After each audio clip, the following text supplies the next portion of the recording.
ये वही द्वार है जिस द्वार से गुरु और गोविंद और शंकर हर युग सदी में निकलता है। ये वही द्वार है, और यदि तू अपने द्वार से यदि नहीं निकल पाया तो ये तेरा दुर्भाग्य है। मठ और महल और गांव को किसी पद से गुरु गोविंद और शंकर मिला है। युग साक्षी है, सदी साक्षी है।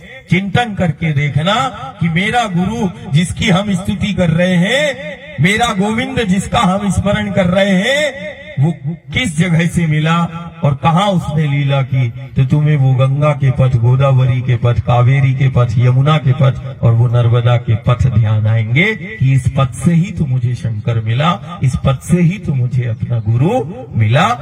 ये वही माँ का द्वार है जिस द्वार से मेरे घर द्वार तक मेरा गुरु आया है। ये वो माँ का द्वार है।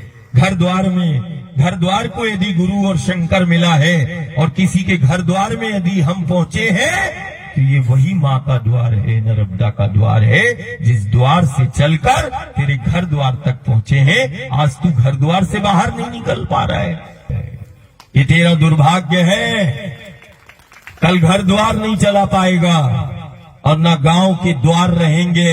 यदि माँ के द्वार पर यदि खड़ा नहीं हो पाया तो तू अपने घर द्वार में खड़ा नहीं हो सकता। ये भी तू लिखना, ये दुर्भाग्य होगा कि यदि तू घर द्वार से बाहर निकल के माई के द्वार पर यदि तू खड़ा होके यदि तू आराधना साधना और सेवा नहीं कर पा रहा तो तेरा घर का संचालन इसी द्वार से होता है।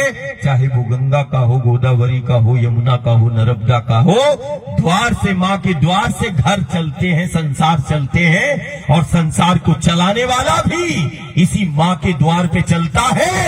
ये युग साक्षी है, सदी साक्षी है, ये अकाट्य है, ये सत्य है, ये सनातन है।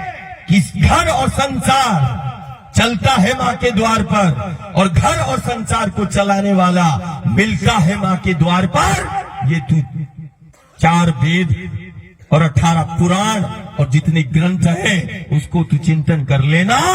घर द्वार और घर संसार चलता है माँ के द्वार से, और घर संसार को चलाने वाला भी मिलता है माँ के द्वार पे। ये अकाट्य है, ये अकाट्य ब्रह्म है जिसको देवता भी नहीं काट सकते हैं। ध्यानी ज्ञानी की तो दूर की बात है। घर संसार चलता है, घर द्वार चलता है माई के द्वार से, और घर संसार को चलाने वाला भी घर परिवार समाज को मिलता है माई के द्वार से। ये शाश्वत है, ये सनातन है। और देखो, हम घर द्वार को छोड़कर थोड़ी देर के लिए घर के लिए कहते